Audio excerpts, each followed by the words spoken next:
Eu hoje quero compartilhar sobre uma mensagem que tem ardido no meu coração. E eu percebo que é uma necessidade que nós temos, porque vai gerar em nós cuidado, vai gerar em nós um conhecimento importante para esses dias e vai tratar de algumas coisas nas nossas vidas. Eu quero falar, o tema dessa mensagem é o DNA de Deus me libertou. Amém, queridos? E eu quero contar para você, quero começar essa mensagem contando da história, de um fato, uma história que aconteceu com um homem chamado Ark Williams. Ark Williams, ele passou 37 anos preso, sendo inocente. Durante 37 anos da sua vida, ele foi condenado e preso e ficou numa prisão, sem poder ver a família, sem poder ter liberdade, por um crime que ele nunca havia cometido. Mas porque ele não tinha um álibi, porque ele não tinha um bom advogado, porque ele foi confundido com um homem que de fato tinha cometido aquele assassinato, ele ficou preso e um projeto foi estabelecido nas prisões dos Estados Unidos. O nome desse projeto é Projeto da Inocência, Innocent Project. Esse projeto de inocência, ele traria a oportunidade de pessoas que haviam sido condenadas há 40 anos atrás e não tiveram acesso ao teste de DNA, de terem os seus casos trazidos novamente, para serem novamente olhados e julgados, e terem a oportunidade daqueles que falavam, olha, eu estou preso injustamente, de serem avaliados. Ark foi uma dessas pessoas. Ele teve o DNA dele colhido e com as provas do DNA recolhido na cena do crime, foi provado que Ark Williams era inocente. Amém? Você já pensou numa história dessa? Alguém que você ama, alguém que você conhece, um pai de família, um homem trabalhador, de repente 37 anos preso por um crime que não cometeu, porque não conseguia provar a sua filiação. Ele não conseguia provar o seu DNA. Não havia esse recurso, e porque não havia esse recurso, aquela situação se fez como um tempo de trevas na vida dele. Eu o vi num programa chamado American Idol. É um programa de talentos nos Estados Unidos, que as pessoas apresentam suas músicas, suas artes, seus talentos. E quando aquele homem muito bem vestido, alto, com uma voz muito poderosa, ele está ali naquele palco e um dos jurados pergunta, qual é a sua história? E ele para, dá uma olhada e diz, eu passei 37 anos preso. E eles imediatamente falaram, uau, o que você fez? Eu acho que eles falaram, uau, e ao mesmo tempo, ai meu Deus, né? E ele começou a contar. E durante, eu estava assistindo, inclusive eu estava na casa dos meus pais, eu estava deitada no sofá, bem coisa de filha mesmo, né? Largada no sofá, na casa de pai e mãe, sem precisar fazer comida. Ai, meu Deus, que coisa boa. E eu estava lá, e de repente ele virou e falou assim, passei esse tempo preso, foi um tempo muito difícil, foram 37 anos. E o jurado perguntou, e como você fez para que você estivesse aqui hoje? Ele falou do projeto de inocência, mas aí ele liberou uma frase. Ele disse, eu nunca deixei a minha mente ir para aquela prisão. Amados, na hora que ele falou isso, eu me arrumei no sofá, eu falei, uau! E aí ele continuou, como se aquilo não fosse suficiente, ele continuou dizendo, eu nunca deixei a minha mente ir para aquela prisão, e o DNA me libertou. Eu falei, Senhor, e no mesmo momento, o Espírito Santo de Deus começou a ministrar o meu coração. Foi exatamente o que aconteceu comigo e com você. A diferença é que, ao contrário do Ark, naturalmente falando, nós éramos culpados mesmo. Nós tínhamos a ficha culpada. Nós éramos inimigos de Deus. Nós éramos pecadores, sujo até as tampas. A nossa ficha corrida não salvava a gente de canto nenhum. E não havia nada que a gente pudesse fazer para sair dessa situação. Porque nós não tínhamos uma inocência para provar. Ao contrário, se tirassem o nosso DNA, ia estar lá, culpado. Pecador. Você está aqui? Inimigo de Deus. Amém, queridos? Então Deus estabeleceu um plano chamado plano da redenção. Eu vou enviar Jesus, eu vou enviar a mim mesmo. Você já parou para pensar nisso? Que Deus, Ele preferiu abrir mão de quem Ele era para nos ter de volta do que ser quem ele era sem a gente lá. Ele abriu mão dele mesmo. E ele veio se tornar um de nós. Ele veio não apenas assumir a dívida. Jesus não chegou nessa terra e falou, quanto eles devem, eu pago. Não, ele trocou de lugar com a gente. Ele abriu as portas da prisão e ficou lá dentro no nosso lugar. Ele assumiu um lugar que era meu e seu. Ele, sendo inocente, estabeleceu um projeto de inocentar os culpados.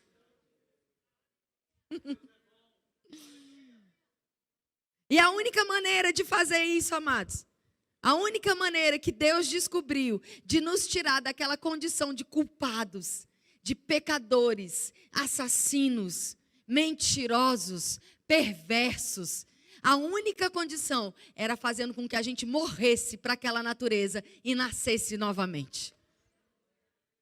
Aquela natureza caída, aquela natureza pecaminosa, aquela natureza contaminada pelo mal, ela não tinha como dar um jeitinho, não tinha como enfeitar, não tinha como desenhar sobre ela e dar uma escapada de alguma coisa feia, dar uma mascarada.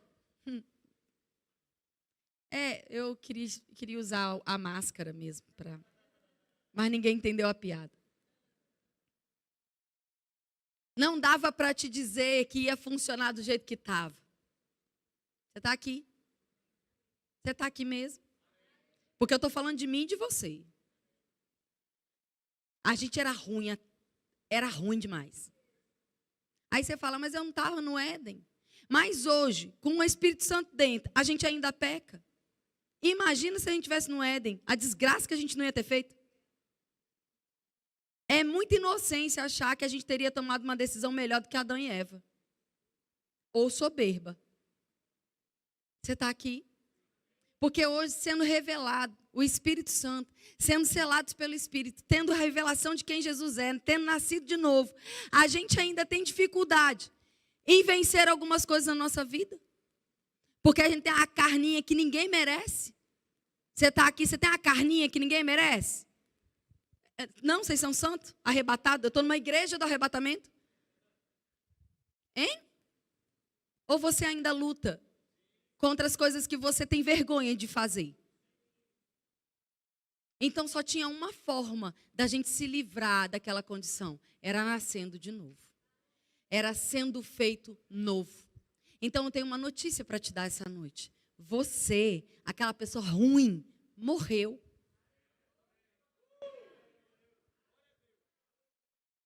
Sabe que é uma coisa muito boa? Morto não tem passado. Morto também não tem vontade. Morto também não tem jeito. Esse é o meu jeito. Essa é a minha forma. Se quiser me amar, vai ter que me amar do jeito que eu sou. Mas morto tem jeito.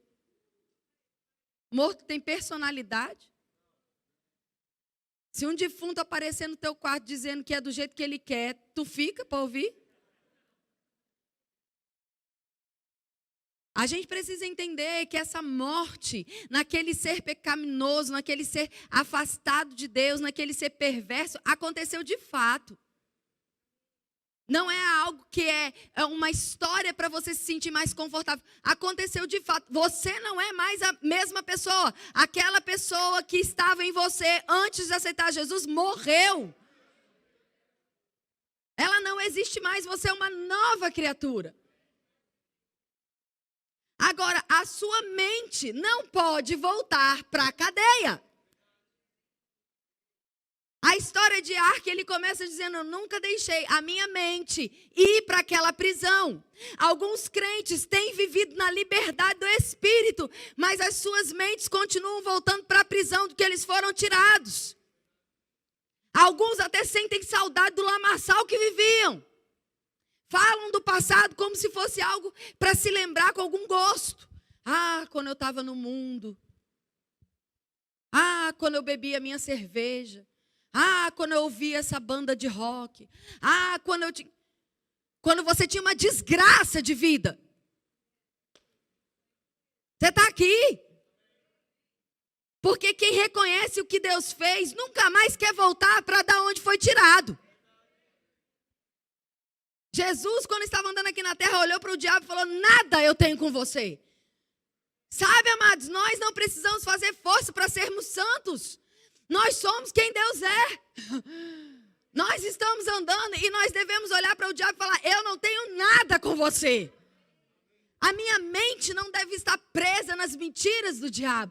A minha mente, o meu coração não deve estar enganado por quem o diabo está dizendo que eu sou.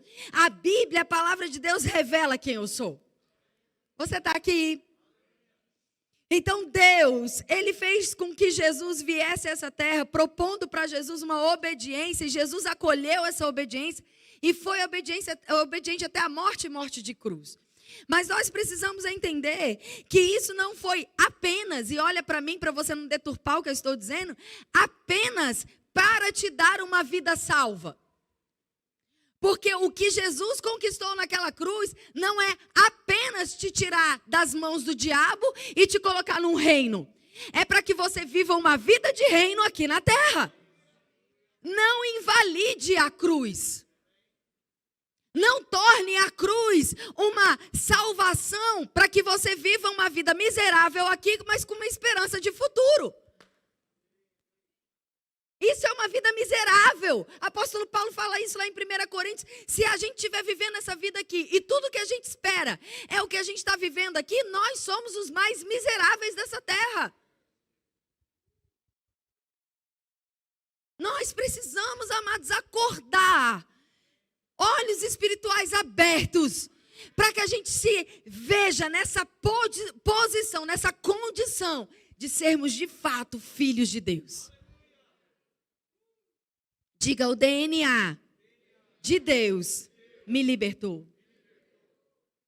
Você pode anotar ou abrir a sua Bíblia comigo em 2 Coríntios, capítulo 5, verso 17. Sabe por que nós falamos tanto do rema? Porque nós queremos que todas as pessoas experimentem das suas mentes livres. Eu vou repetir. Nós insistimos tanto em falar do rema, porque é maravilhoso o fato de você estar salvo. Mas nós queremos que a sua mente seja salva. Porque é possível que você, como filho de Deus, possa estar vivendo uma condição de salvo, mas com a mente lá na cadeia. E não desfrutar de tudo aquilo que Jesus conquistou para mim e para você. Tem uma história que meu marido conta, ele conta melhor do que eu, mas como sou eu que estou pregando, é mesmo que vou contar.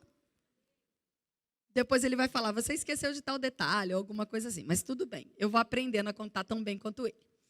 Mas é uma história que exemplifica muito, muito bem isso.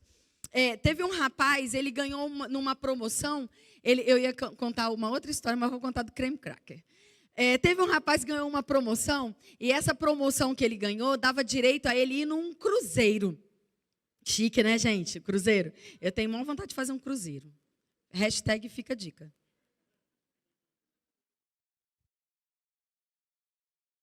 Tenho muita vontade de fazer um cruzeiro.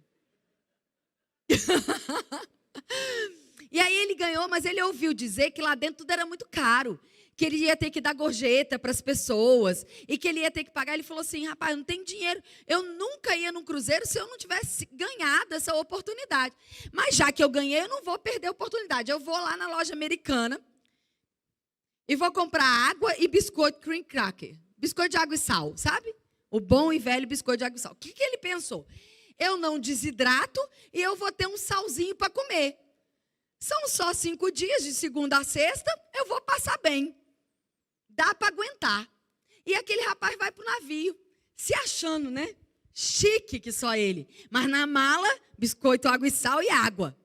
Aí chega lá no primeiro dia, ok. No segundo dia, mais ou menos. No terceiro dia, ele falou: rapaz, eu lavo convés, eu lavo a roupa, eu faço qualquer coisa, mas eu não aguento mais tomar água e comer esse biscoito. Eu já sei, eu vou procurar o comandante e vou falar para ele, olha, eu ganhei, mas eu não tenho dinheiro, eu faço o que o senhor mandar, mas me deixa comer alguma coisa, me deixa usufruir de alguma coisa. Aí ele vai atrás do comandante do navio, e ele encontra o comandante do navio, e quando ele encontra o comandante do navio, antes mesmo dele fazer o discurso todo, o comandante falou, rapaz, ele se apresenta, ele fala, eu sou aquele que fui premiado. Rapaz, eu estava mesmo sentindo sua falta, a gente teve um jantar, dizem amor, que quando a gente faz um cruzeiro,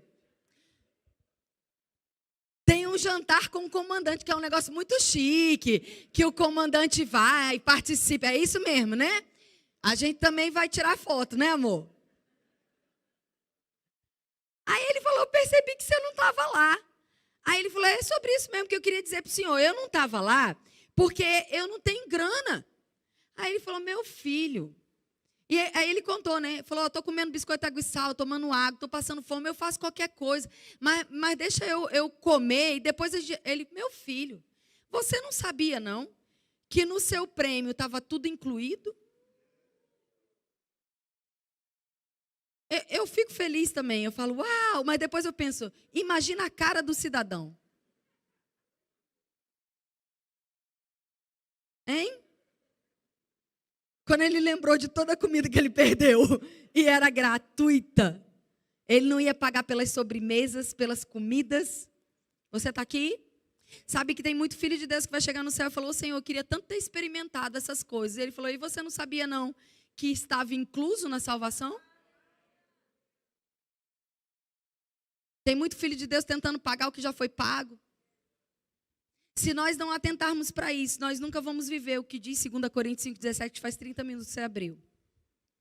Você ainda está aí? Diz assim, se alguém está eu estou no púlpito. Isso significa, eu estou em um lugar, eu estou em uma posição. Então você pode dizer, ela está ali, porque ela está em cima do púlpito. Você está apontando um lugar que eu estou. A Bíblia está dizendo, se alguém está em Cristo, está falando de posição. Se você está nele, você é uma nova criatura. Está falando de condição. Nós só estamos em Cristo se somos nascidos de novo. Quantos aqui são salvos? Se você é salvo, você está em Cristo. Parece que você está sentado em uma cadeira. Mas a sua posição, a Bíblia nos garante que é à destra de Deus, assentado juntamente com Cristo nas regiões celestiais. Você está nele. E é por isso que embaixo dos teus pés estão todos os principados e potestades. Porque essa é a nossa posição nele. Nós estamos em Cristo e somos uma nova criatura. E aí ele conclui dizendo, as coisas velhas já passaram. Que coisas velhas? Todas as coisas velhas. E eis que absolutamente tudo se fez novo. Quando a gente vai estudar a palavra novo, a gente entende que novo é algo inédito, nunca antes feito, nunca antes experimentado. Você foi feito novo, você é uma nova criatura. Uma nova criatura que está em Cristo e tem a condição de viver o que Cristo vive. Eu vou te dar a oportunidade de dar um amém melhor. A questão, amados, é que existe um grande conflito na humanidade hoje e existe um grande conflito dentro da igreja hoje. As pessoas não têm entendido a paternidade de Deus. Muitos de nós não têm dificuldade alguma de entender Deus como o Criador, o Deus soberano, o Deus que está governando e não controlando todas as coisas. Deus não está no controle de tudo, porque se Ele tivesse no controle de tudo, o mundo não estava como está. Ele está no governo. Governo é diferente de controle. Controle é controle. Você tem um controle remoto. Quando você senta lá, você muda o canal e coloca onde você quer. Isso é ter controle. Governo é o que a televisão que você assinou libera para você. É isso que está disponível. Dentro do que está disponível, você controla. Ficou claro? Deus tem o governo. O governo. Ele estabeleceu princípios, Ele estabeleceu regras, Ele estabeleceu limites, Ele estabeleceu o começo, o meio e o fim. E ninguém nessa terra vai poder mudar ou alterar isso. Mas você escolhe como é que você vai viver essa vida até que ela acabe. Porque Deus nos deu o livre-arbítrio e o controle das nossas decisões. Se não fosse assim, amados, no momento que você nasceu de novo, você nunca mais pecava. Porque Deus ia controlar os seus instintos, as suas decisões, para que você nunca mais o entristecesse. E nós sabemos, eu e você, que não é assim que funciona. Infelizmente. Se Deus tivesse o controle da humanidade, a primeira coisa que certamente Ele faria era convencer todo mundo a aceitar Jesus. Porque Deus não tem prazer em ninguém indo para o inferno. Então, não, Deus não está no controle de tudo que acontece. Deus está no governo. E dentro desse governo, Deus estabeleceu uma paternidade. Deus se relaciona conosco através do novo nascimento. Deus nos gerou, Deus nos fez nascer de novo. Então agora, quando nós falamos com Ele, Ele está falando com o Filho. E nós estamos falando com o Pai. Você está aqui. Só que no nosso convívio, na nossa caminhada, na nossa jornada, por conta da nossa história, por conta do nosso passado, muitas vezes, talvez você não tenha tido o privilégio, aí sim, o privilégio natural de ter tido um bom pai aqui nessa terra. Talvez o seu pai terreno, seu pai biológico, ou talvez você nem tenha conhecido um pai biológico. E talvez essas marcas no seu coração, essas faltas, essas lacunas, elas tenham gerado em você uma percepção errada de quem Deus é, do que Deus é. Mas o nosso Deus, o nosso Abba Pai, não pode ser comparado a nenhum pai terreno. Porque Ele nunca te deixa, nunca te abandona, nunca te decepciona, nunca te trai, nunca te fere, nunca te machuca. Nunca vai ser ausente na sua vida. Nunca deixa de suprir as suas necessidades. Ele te ama, Ele te desejou. Ele te espera de volta para casa. Ele não está pronto para te condenar, mas para te erguer, para te salvar, para te perdoar. Oh, aleluia! E nós estamos vivendo um tempo que a Bíblia está chamando de últimos dias. E você deveria estar chamando também, porque os últimos dias são evidentes. Nós estamos vivendo no final dos tempos. Os últimos dos últimos dias antes da volta de Jesus estão em manifestação. E muitas pessoas têm se preocupado com o sinal da besta, com o diabo, com o que é isso, com o que é aquilo. Mas elas não se preocupam em conhecer a verdade. E será enganado aquele que não sabe a verdade do que a palavra diz. Amém, amados? Mateus capítulo 24, verso 4, Jesus falou, cuidado para que ninguém vos engane, porque um espírito de engano está entrando, inclusive dentro da igreja, cegando o entendimento, não deixando a gente sensível ao espírito. E uma das formas que o diabo tem trabalhado com o espírito do engano é tirar Jesus do centro. As pessoas se tornaram o centro da vida delas. Para mim, por minha causa, por causa da minha vontade, a minha necessidade. Eu quero, eu preciso. Os louvores mais empolgados são aqueles que cantamos para que Deus faça alguma coisa por nós. Você podia ter dado amém, amor, pelo menos o seu, para me salvar. Para mim, faz para mim, se move em mim, me ajuda. Mas quando nós cantamos, seja exaltado, Ele é Senhor, santo, santo, santo. Quando nós falamos de prosperidade, as pessoas correm, celebram, gritam. Mas quando nós falamos de santidade, é um culto bem silencioso. Obrigado, meu irmão. Depois a gente acerta. Nós precisamos atentar, queridos, que existe um espírito do engano entrando e talvez também tenha passado perto de você. Talvez você também não tenha se dado conta de que o espírito do engano não vai fazer você, como crente, como filho de Deus, negar que Deus é Deus. Porque você não é trouxa. Você sabe que Deus é Deus. Você sabe que Deus criou o universo. Você sabe que Deus enviou Jesus, você está aqui. Mas talvez o espírito do engano tenha cegado o seu entendimento a respeito da sua paternidade com Deus. E você está achando que Deus tem filho preferido. Você está achando que não é bem assim. Que na sua vida nunca nada dá certo. Que Deus tem aqueles que Ele ama mais. Que favorece mais. Talvez você esteja tão preocupado em ter em construir, em adquirir, que perdeu a oportunidade de dar, de ofertar, de fornecer, de participar. O que é isso? Essa é a maneira como o diabo trabalha. É o modus operandi do diabo. Ele não vai nos convencer que Deus não existe, mas talvez ele trabalhe na nossa mente para nos convencer de que, na verdade, ele não é um pai assim. É só uma maneira de dizer, é só uma expressão.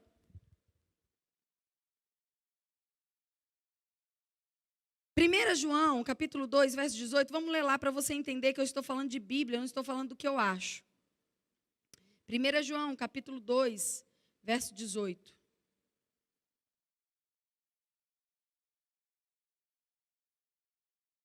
Diz assim, 1 João 2,18. Filhinhos, já é a última hora. Imagina se quando João escreveu essa carta já era a última hora. Hein? E como ouviste que vem o anticristo, também agora muitos anticristos têm surgido. Pelo que conhecemos que é a última hora. Então o que a Bíblia está dizendo, como é que nós vamos identificar que nós estamos vivendo nos últimos dias? Porque muitas pessoas que manifestam o espírito do anticristo têm surgido. E isso é um fato, queridos. Pessoas estão vendendo a palavra. Pessoas estão prostituindo a cruz. Pessoas estão vendendo pedacinho da cruz de Cristo em troca de milagre. Você sabia que isso existe? Você sabia que existem igrejas por aí que meia hora antes do culto começar, combinam com os homens da igreja, eles precisam urinar em volta da igreja para espantar demônio? Você está aqui? Você está entendendo como o diabo tem cegado o entendimento das pessoas? Tem levado elas a pensar que elas precisam dar alguma coisa para receber alguma coisa de Deus? Como se Deus já não tivesse nos dado tudo em Cristo. Sabe por que engano tem chegado? Porque as pessoas têm preguiça de estudar a palavra. E elas vão ser indesculpáveis diante de Deus. Quando elas falarem, mas meu pastor não pregou, mas não sei quem não pregou. A resposta é, você não tinha uma Bíblia não? Mas será que você não foi no culto onde foi ofertada a você a oportunidade de se equipar com uma ferramenta, de passar 2 anos estudando a minha palavra, não? Nós só seremos enganados, amados, se for uma escolha. Eu falei isso aqui ontem e vou repetir. Se agora eu descobrisse que um parente seu largou uma herança para você de R$1 milhão, mas você vai ter que ir num banco lá em São Paulo agora, para você resgatar. Eu duvido que tu não saia daqui a pé.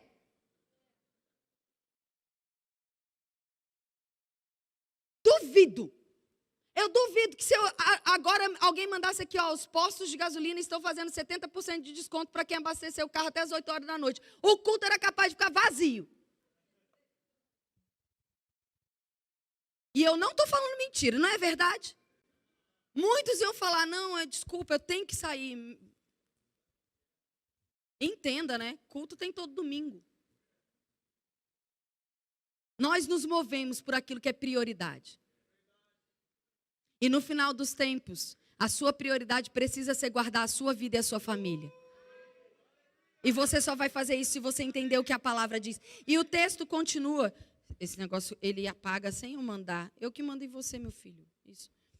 Ele continua dizendo assim, olha, versículo 19. Eles saíram, eu vou pular o versículo 19, vamos para o 20. E vós possuís a unção que vem do santo, e tendes todo o conhecimento. Não vos escrevi porque não saibais a verdade antes, porque saibais. E porque a mentira alguma jamais procede da verdade. Quem é o mentiroso, senão aquele que nega que Jesus é o Cristo?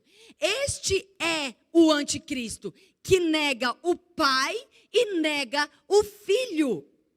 Permaneça em vós o que ouvistes desde o princípio. Se em vós permaneceu o que desde o princípio ouviste, também permanecerei vós no Filho e no Pai.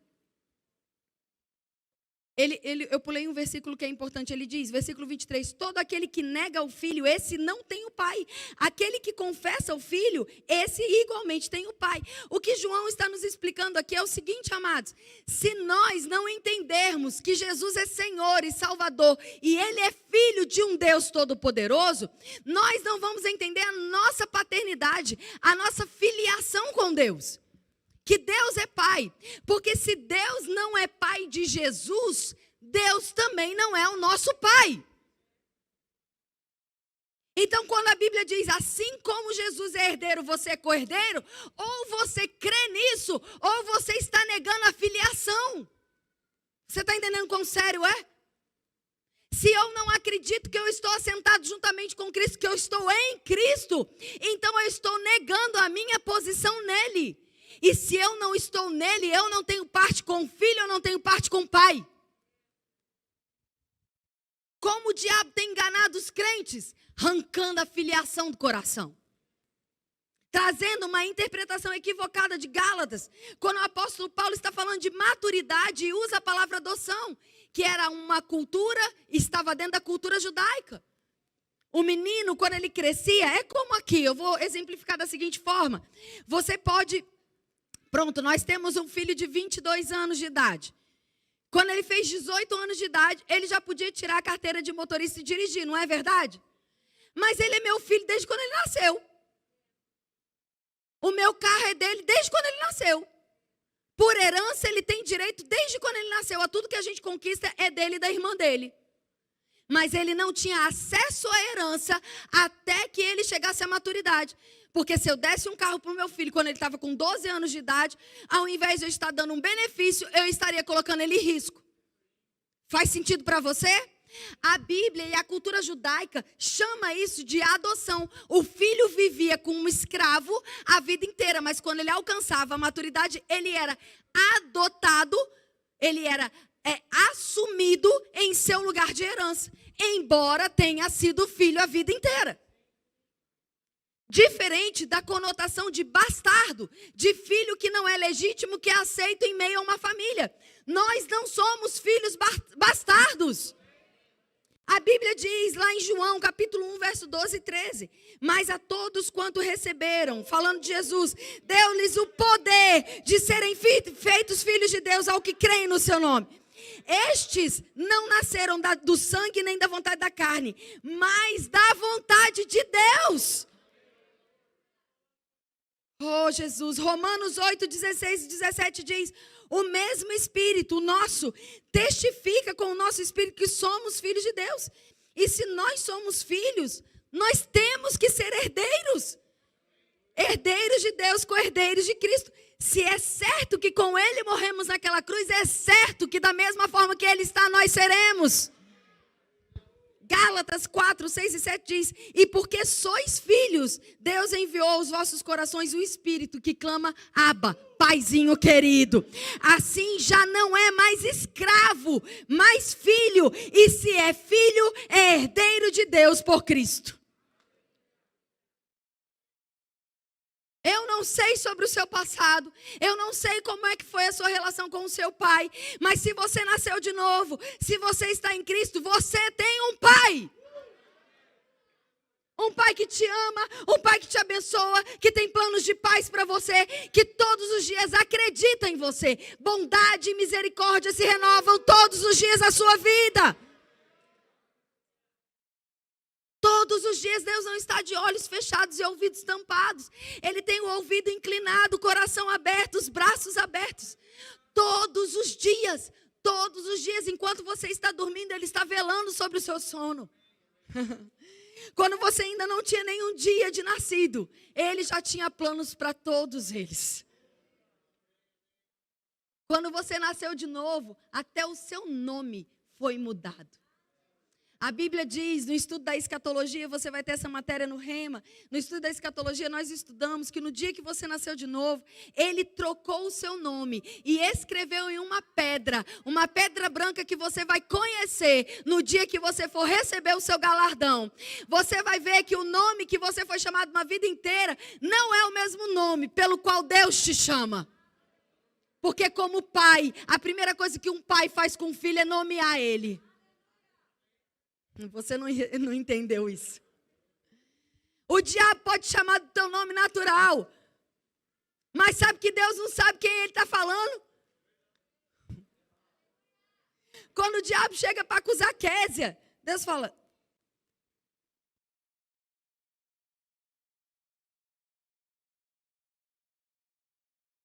de quem que você está falando? Daquele defunto?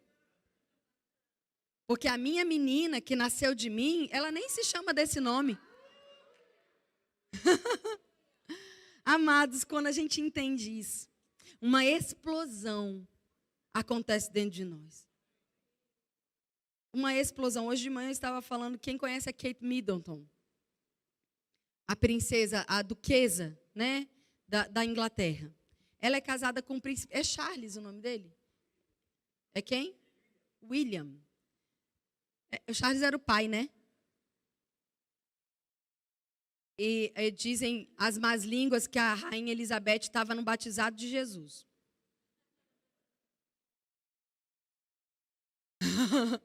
De tão novinha que ela é. Mas sabe, aquela menina, ela teve uma pancada de filho. Você está aqui comigo? A Kate, a magra.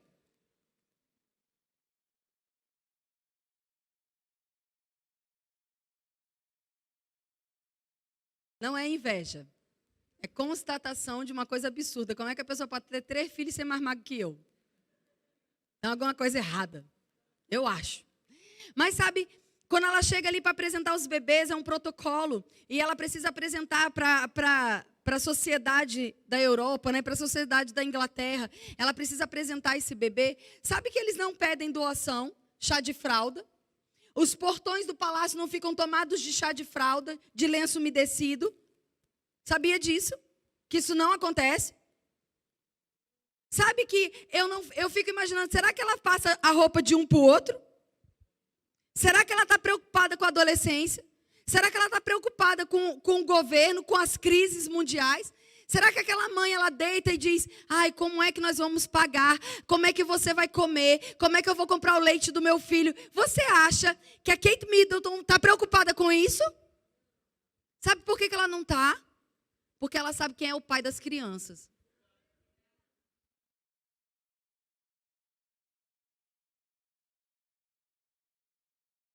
Agora, se ela tem segurança em um pai natural, que é limitado por todas as coisas naturais que são limitadas, por que nós, quando nascemos de novo, nós não podemos ter essa mesma cena de Jesus nos apresentando diante de Deus, e Deus dizendo: é meu filho, é suprido por mim, é alimentado por mim, é cuidado por mim, é enriquecido por mim. Sabe que Jesus não está olhando para o lado e Deus, eles estão falando: como é que nós vamos dar conta dessa filharada toda? Não! O seu Pai supre todas as suas necessidades em glória. Ele tem cuidado de nós. Ele tem nos protegido. Deus é bom e o diabo não presta.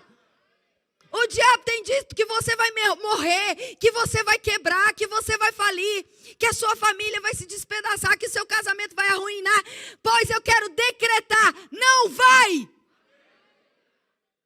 Se tem algo que eu posso dizer para você sem chance de errar, é que tudo aquilo que vem da boca do diabo é mentira. Ele é mentiroso, suicida, não profere a verdade, não fala a verdade. Agora, se você deixar a sua mente ir para a prisão, ele pode enganar você. Diga comigo: eu não vou deixar a minha mente voltar para a prisão. Nós fomos libertos pelo DNA de Deus. O projeto inocente nos salvou, nos resgatou, nos redimiu. E nós não vamos nunca mais ser escravos do diabo. Para terminar, eu quero dizer para você por que a paternidade é importante. A única maneira de sermos salvos em todas as áreas da nossa vida é entendendo que nós precisamos ser transformados de dentro para fora. A única maneira de você ser salvo na sua alma, na sua mente, na sua forma de viver é entendendo que você é uma nova criatura. As coisas que você ainda precisam renovar na sua mente não definem quem você é. Tem coisas que nós estamos melhorando, amém? Você está melhorando em alguma área da sua vida? Você ainda precisa crescer em coisas espiritualmente falando? Eu também. Mas isso não nos define. Amém, queridos? O que nos define é a nossa filiação. Nós somos filhos de Deus, herdeiros de Deus e co-herdeiros com Cristo. A única maneira de nos relacionarmos com Deus é entendendo que Ele é Pai e nós somos filhos. Se nós nos relacionamos com Deus com medo, esse relacionamento não está em linha com a palavra. Se você se relaciona com Deus por barganha, esse relacionamento não está ao nível da palavra, de acordo com a palavra. Se você está se relacionando com Deus de forma religiosa, com medo de ir para o inferno, esse não é o relacionamento que Deus quer ter com você. Qual é o relacionamento que Deus criou desde o Éden? Qual é o relacionamento que Deus criou com Adão e Eva? Todos os dias ele passeava com os filhos no jardim. Comunhão, pai e filho, filho e pai. A única maneira que você tem de sentir prazer em ler a sua palavra, em orar, orar em outras línguas, adorar o Senhor, é quando você está nesse momento se relacionando com Ele como um filho se relaciona com o pai.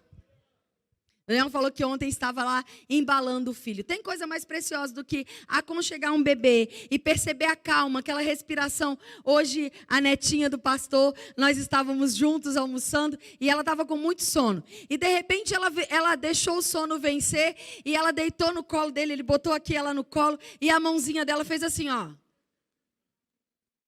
Sabe o que é isso? É relacionamento. É quem sabe que está seguro, que pode descansar. Sabe por que muitos filhos de Deus não têm descansado? Porque não têm entendido que Deus é Pai. Não têm entendido que Deus está trabalhando ao seu favor. Que Deus está cuidando de você. Paternidade gera honra. Todo filho que sabe o pai que tem é grato. Honra, cuida, gera palavras de amor. O cuidado, o respeito. Paternidade gera herança. Nós vamos herdar aquilo que o nosso pai nos deixar de herança. Deus nos deu Jesus como herança. E para esse tempo, para essa terra, Ele nos deu um nome que está sobre todo o nome. Amém, queridos? Não tem praga, não tem doença, não tem medo, não tem notícia ruim, que é maior do que o nome de Jesus. Eu vou repetir isso para você. Eu sei que você passou 2 anos ouvindo muita bobagem. Muito medo. Mas tem um nome que é maior que todo nome. Crie o seu mundo com as confissões corretas. Quando o seu corpo estiver dando sinais de que tem alguma coisa errada, não declare, eu vou ficar gripado.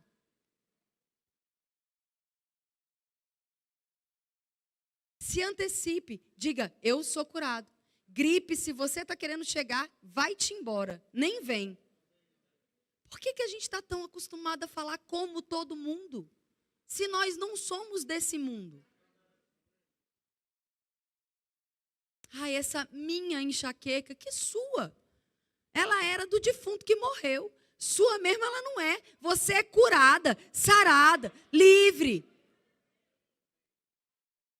Você é uma pessoa cheia da vida de Deus. Amém, queridos? Amém mesmo? Paternidade gera santidade. Eu tenho um pai, eu fui privilegiada de ter um pai maravilhoso. Um pai sempre muito presente, amoroso. E eu me sinto muito orgulhosa quando as pessoas falam, você é seu pai todinha. Eu fico toda me achando.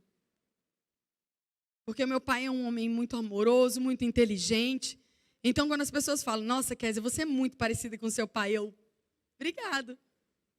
Amém? Agora eu fico mesmo satisfeita na minha vida quando alguém diz, eu posso ver Deus em você. As pessoas precisam enxergar o nosso pai em nós. As pessoas precisam dizer, você é seu pai todinho. Você é amoroso, bondoso, compassivo, perdoador, generoso. Amém, queridos? Santidade não é um problema para quem admira quem Deus é. Nós queremos imitá-lo. Amém? Paternidade gera segurança. Eu contei hoje de manhã e vou repetir. Eu moro longe dos meus pais. E quando nós temos a oportunidade de chegar lá, eu falei que meu pai era gordo hoje de manhã, mas eu não vou dar essa gafe agora à noite. Meu pai é forte. Meu pai é grandão. E meu pai tem um braço enorme. E aí, quando eu chego lá, ele vem no portão e ele me recebe e me coloca aqui, ó. Sabe? No sovaco. Você tá aqui? Eu caibo aqui dentro, assim, ó. E ele me abraça aqui e eu fico escondida. E ele fala, ô filha, o pai tá aqui. Sabe, eu digo para Braulio, e mesmo Braulio hoje, o meu sogro já é falecido, e os meus pais sempre foram pais dele também, graças a Deus. E a gente fala isso, quando meu pai chega, a gente pode estar vivendo a pressão que for, mas quando meu pai abraça a gente, coloca a gente nesse lugar seguro, a gente faz assim, vai ficar tudo bem. Talvez você também não tenha um pai físico para te abraçar, mas eu sei, amados, que espiritualmente o Senhor está te abraçando agora. E Ele está dizendo, ei filho, papai está aqui. Tudo vai bem. Papai está cuidando de você. Fique tranquilo. Papai está aqui. Tudo vai bem. Amém? Paternidade revela propósito. Você só sabe para onde você está indo se você sabe de onde você veio. Se nós fomos gerados por Deus, nós temos um destino, nós temos um futuro, nós temos um alcance, nós temos uma vida que está traçada para nós. Nós temos uma jornada, nós temos um propósito de existir. Então nós não estamos perdidos, errantes, andando como qualquer outro. Não, nós sabemos de onde nós somos e para onde nós estamos indo. E por fim, todo filho tem saudade do pai. Todo filho de verdade tem saudade do pai. Todo filho espiritual tem vontade de ir embora para casa. Quando nós entendermos isso, o luto não vai ser mais vivido como o mundo vive. Porque 1 Tessalonicenses capítulo 4, verso 13 diz, não vos entristeceis como os demais que não têm esperança. Porque aqueles que partem no Senhor não estão mortos, estão mais vivos do que nós. Eles só se adiantaram em voltar para casa. A saudade nos faz chorar, mas não desespero, angústia, medo, porque nós sabemos que assim como eles foram, nós também estamos indo de volta para casa. E quando chegar lá, nós não só vamos encontrar o nosso amado Senhor, o nosso Pai, como aqueles que já partiram na nossa frente. Amém? E eu vou te dizer, se você teve alguma perda de alguém que você ama muito nesse período, se tivesse um telefone aqui que nos conectasse agora com o céu e você falasse, fulano, a gente está orando aqui para você voltar. Essa pessoa ia dizer, mas não vou é nunca.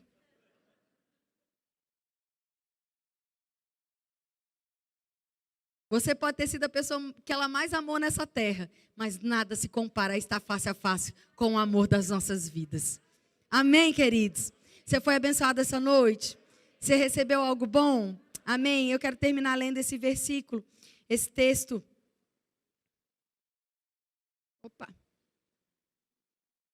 Está lá em 1 João capítulo 3, a gente já leu o capítulo 2, 1 João capítulo 3. Verso 1 e 2 diz assim, vede quão grande amor nos tem concedido o Pai, que fôssemos chamados filhos de Deus. Por isso o mundo não nos conhece, porque não conhece o nosso Pai. Amados, nós somos filhos de Deus, mas ainda não foi manifestado o que nós vamos nos tornar. Sabemos que quando Ele se manifestar, seremos semelhantes a Ele, porque assim como Ele é, o veremos. Amém, queridos? Diga bem alto para você mesma, eu tenho um Pai. Eu sou filho. Eu sou amado, bendito, perdoado, aceito, aprovado. Deus me ama. Ele envolve a minha vida com seus braços de amor. Eu nunca fico abandonado, esquecido, porque Deus cuida de mim todos os dias da minha vida. E logo em breve, nós iremos encontrar o nosso Pai. Maranata. Amém? Eu quero agradecer a você, mas eu quero te dar a oportunidade nessa noite. Talvez você tenha chegado aqui essa noite e você esteja tão acostumado a estar nesse ambiente. Esteja acostumado a estar aqui, mas talvez você nunca tenha feito uma confissão. A Bíblia diz, e nós lemos, que se você confessar o Filho diante dos homens, Deus também o confessará. É necessário que você declare Jesus como Senhor e Salvador da sua vida. Talvez você nunca tenha feito essa oração. E eu quero convidar você essa noite. Se você nunca fez essa oração, a gente queria que você fizesse um sinal para que a gente pudesse abraçar e orar por você. Nós queremos dizer para você que essa é a noite da sua vida. Nós não estamos convidando você para fazer parte de uma religião, de uma estrutura, mas para você voltar a ser aquilo que você foi criado para ser, filho de Deus. Existe alguém que deseja entregar a vida para Jesus? Todos salvos? Igreja, todos salvos? Tem alguém essa noite que quer voltar para casa, se reconciliar? Talvez você tenha aceitado a Jesus, vivido uma vida, mas por muitos motivos se desviou, se afastou, ficou cheio de dúvidas. Sabe, Deus não está bravo com você. Você pode voltar para casa hoje. Você pode reafirmar a sua aliança com o Senhor. Se você tem esse desejo no seu coração, vem aqui na frente. Deixa eu orar com você. Deixa a gente crescer junto com você. Existe alguém que deseja fazer isso? Eu não posso deixar a oportunidade passar. Existe alguém que deseja voltar para os caminhos do Senhor essa noite? Pergunta para a pessoa que está do seu lado: está tudo bem com você? Se você partir hoje, você vai estar com o Senhor no céu? Ou você quer ir lá comigo? Vamos! De repente ele está com medo, com vergonha. Você pode encorajá-lo. Existe alguém que expressou o desejo de fazer essa oração? Não? Todos salvos? Então amém, glória a Deus. Eu tenho certeza que a palavra, a boa palavra, foi liberada em seu coração. E ela vai gerar frutos a 30, 60 e a 100 por um. Mais uma vez, obrigada, igreja, pelo carinho imenso com que vocês me receberam. No final do primeiro semestre, nós estaremos juntos de novo numa matéria do Rema. E eu vou ter muito prazer em estar de volta. Amém? Um beijo no seu coração. Eu declaro uma semana sobrenatural. Em nome de Jesus. E até breve.